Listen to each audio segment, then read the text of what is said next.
Hello everyone. आज हम हैं अपने डे 12 पे अपनी बहुत important book Reality Transurfing in 78 days by Vadim Zeland. So अभी तक हमने अपनी क्लीनिंग करी है, अभी तक हम अपनी बेस बना रहे हैं कैसे रियलिटी चेंज करने की, ट्रांसर्फ करने की। आज हम बात करेंगे इक्विलिब्रियम स्टेटमेंट की। डे 12 क्या है? The equilibrium statement. अब इक्विलिब्रियम स्टेटमेंट में वेडिम जिलैंड क्या कहते हैं कि मैं स्टेटमेंट इंग्लिश में बताऊंगी पहले, फिर हम उसकी इंटरप्रिटेशन करेंगे और फिर मैं अपनी इंटरप्रिटेशन दूंगी कि मैं क्या समझती हूँ उससे। वेडिम जिलैंड कहते हैं कि when I am in harmonious balance with the outside world, my life flows gently and pleasantly. ये बहुत बहुत बहुत डीप बात है। मुझे बार बार पढ़ के ये समझ आया इसका एक्चुअल क्रक्स क्या है। इसका मतलब है कि जब मैं एक अच्छे रिलेशनशिप में होता हूँ बाहर वाली दुनिया के साथ, तो मेरे अंदर की मेरी जो लाइफ एनर्जी है वो जेंटली और प्लेजेंटली फ्लो करती है। इसको ऐसे समझते हैं कि अगर आप बाहर की दुनिया से खुश हैं, हैप्पी हैं, सपोज सिंपल सी एग्जांपल लेते हैं, बाहर बहुत ठंड है और आपको लग रहा है कि बाहर बहुत सर्दी है, बाहर बहुत सर्दी है। हम किस पे फोकस कर रहे हैं? सर्दी पे फोकस कर रहे हैं। ये आगे वेडिम ने इस डे में बताया है कि जिस चीज़ पे हम बहुत ज़्यादा अटैचमेंट कर देते हैं, बहुत ज़्यादा फोकस कर देते हैं, वो चीज़ नहीं, वो चीज़ प्रॉब्लम देती है। So we need to be in harmonious relationship with the outside world. मुझे प्लेजेंट होना पड़ेगा। लोग मुझे कुछ भी कहें, मैं उससे खुश हूँ, उनके साथ मेरा हार्मोनियस रिलेशनशिप हो। कोई मुझे अगर बुरा भी कह गया है तो आपको बुरा नहीं लगना चाहिए। आप उससे एंगर होके उसको कुछ नहीं दे रहे, अपने अंदर एक एंगर बढ़ा रहे हैं, अपने अंदर एक ऐसे केमिकल्स आपके रिलीज हो रहे हैं जो आपकी फिजिकल बॉडी को अफेक्ट करेंगे। आप अगर फ्रस्ट्रेटेड होते हैं, अगर आप सैड होते हैं, अगर आप डिप्रेस होते हैं, अगर आप बैठे बैठे जस्ट सल्क कर रहे हैं, इवन अगर आप वरी कर रहे हैं अपने बच्चों के बारे में, अपनी फैमिली के बारे में, अपने बारे में, वो भी एक नेगेटिव चीज है। दैट मीन्स आप आसपास की दुनिया के साथ हार्मोनियस और प्लेजेंट रिलेशनशिप में नहीं है। आगे वेडिम जिलैंड कहते हैं कि I try to determine where I have put too much of something. What am I stuck in, and to what I contribute excessive importance. यही मैंने कहा, अगर बाहर सर्दी है, ठंड है, तो अगर मैं उसको इतनी ज़्यादा इंपॉर्टेंस दे दूंगी कि उसके बिना मेरी लाइफ ही नहीं चल सकती। आप ये सोचे कि दुनिया में लोग कितनी ठंड में -डिग्रीज में काम करते हैं, क्योंकि वो उस समय उस चीज़ को इंपॉर्टेंस नहीं दे रहे, उनकी लाइफ में इंपॉर्टेंस है। तो अपने आप को डिस्ट्रैक्ट करें, अपने आप की इंपॉर्टेंस कहीं और लेके जाएं। जो आपका पैशन है, आपके गोल्स हैं, अगर उस पे इंपॉर्टेंस होगी वो है।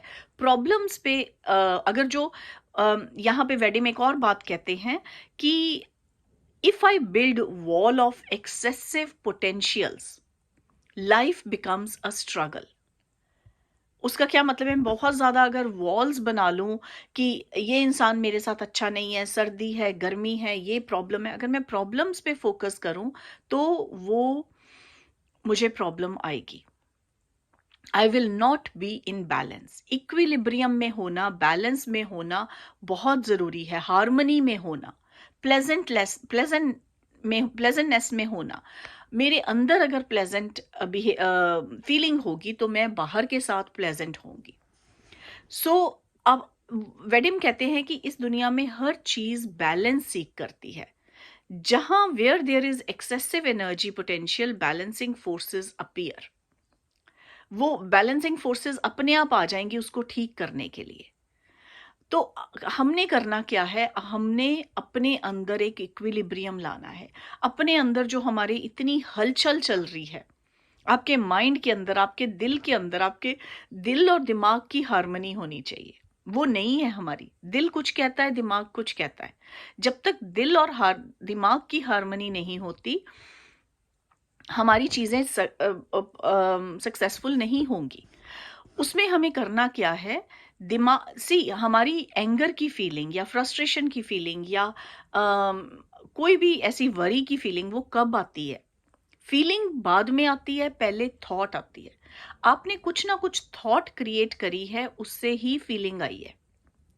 सो फीलिंग अपने आप नहीं आ जाती। सो इमीडिएटली थॉट को चेंज करें, इमीडिएटली डिस्ट्रैक्ट करें और वो थॉट को कुछ और चेंज करके कुछ और सोचें। जब आप हार्मनी में होंगे, जब आप इक्विलिब्रियम में होंगे, जब आप बैलेंस में होंगे, तभी वो एनर्जी पॉजिटिव फ्लो होगी बाहर। सिर्फ बाहर से एफर्मेशंस करनी, सिर्फ बाहर से ग्रैटिट्यूड करना वो जरूरी नहीं है। जब तक आप अंदर से इक्विलिब्रियम में नहीं है, जब तक आप अंदर से बैलेंस में नहीं है, अपने आप को इतनी अंदर की चीज को बैलेंस बाहर की चीज के साथ अलाइन करने की कोशिश करें। ऐसा नहीं है कि आपने इंटरनल चीजों की इंपॉर्टेंस को कम कर देनी है, अपनी चीजों की इंपॉर्टेंस को कम नहीं करनी, अपने गोल्स की इंपॉर्टेंस को कम नहीं करनी। सिर्फ अपने गोल्स पे फोकस रखना है। जो प्रॉब्लम्स आ रही हैं, और प्रॉब्लम्स ऐसी नहीं आती कि बड़ी बड़ी प्रॉब्लम्स आती हैं, छोटी छोटी प्रॉब्लम्स आती हैं। आज बारिश हो रही है, मैं काम पे नहीं जाऊंगा। आज वेदर अच्छा नहीं है, आज मेरे यहाँ पेन हो रही है या मेरे हेडेक हो रहा है। ये बहुत छोटी छोटी चीजें हैं। वहां से फोकस हटा के जब आप फोकस ये करेंगे कि मुझे जाना है, आप इमेजिन करें, मैं आपको एग्जाम्पल देती हूँ। अगर आपको कोई तकलीफ है, आप सोचेंगे आज मुझे मेरा हेडेक हो रहा है, मेरा खाना बनाने को दिल नहीं है, आप नहीं बनाएंगे। ठीक है, वो प्रॉब्लम बड़ी हो गई खाना खाने से या खाना बनाने से, आप खाएंगे भी नहीं। लेकिन इस चीज को थोड़ा सा रिवर्स करें। आपका छोटा बच्चा है, 3 साल का बच्चा है, 2 साल का बच्चा है। आप बच्चे की तबीयत ठीक नहीं है, बच्चे को बुखार है। आप सारी रात उस बच्चे के लिए जागेंगे, चाहे आपको तकलीफ हो उस समय, चाहे नहीं हो। लेकिन वो जो वॉल क्रिएट हो रही है, वो जो प्रॉब्लम क्रिएट हो रही है, वो प्रॉब्लम रहेगी ही नहीं आपके लिए, क्योंकि अब वो दूसरी चीज ने ज्यादा इंपॉर्टेंस ले ली है। इसी तरह से आपको इक्विलिब्रियम मेंटेन करना है इंटरनल और एक्सटर्नल वर्ल्ड में। इसी तरह से आपको बहुत कोई ऐसी छोटी चीजों पे इतनी इंपॉर्टेंस नहीं देनी, गोल पे इंपॉर्टेंस देनी है, प्रॉब्लम्स पे फोकस नहीं करना। तो हम धीरे धीरे हमने क्लीनिंग करी, अब हम इक्विलिब्रियम फेज में आ गए हैं। अब हम अपनी रियलिटी चेंज कर रहे हैं डे बाय डे। आपको लग रहा होगा कि थोड़ी थोड़ी आप में, अगर आप रोज सोचें कि मैं कुछ भी क्रिएट कर सकता हूं, मैं क्रिएटर हूं, मैं अवेयर हूं, मैं गॉड का बच्चा हूं, मैं एक नया स्टार बॉर्न हुआ है। ये सारी चीजें आपको छोटी लग रही हैं, लेकिन ये बहुत चेंजेस ला रही हैं आपके अंदर। छोटे छोटे चेंजेस ला रही हैं, लेकिन वो बहुत बड़े चेंजेस हैं, क्योंकि चेंजेस बाहर नहीं आएंगे। ये वही इक्विलिब्रियम की बात है, वही बैलेंस की बात है। चेंजेस एनवायरनमेंट में नहीं आएंगे, गवर्नमेंट पॉलिसीज नहीं चेंज होंगी, जो अपॉर्चुनिटीज हैं वो पहले भी वही हैं, अब भी वही हैं। आपके इंटरनल चीजें चेंज हो रही हैं, आप इंटरनल चीजों को चेंज कर रहे हैं। आपका देखने का नजरिया चेंज हो रहा है, आपका देखने का पर्सपेक्टिव चेंज हो रहा है उन चीजों को। वो इंपॉर्टेंट है। और जब वो हो जाता है, आपकी दुनिया बदल जाती है, यूनिवर्स बदल जाता है।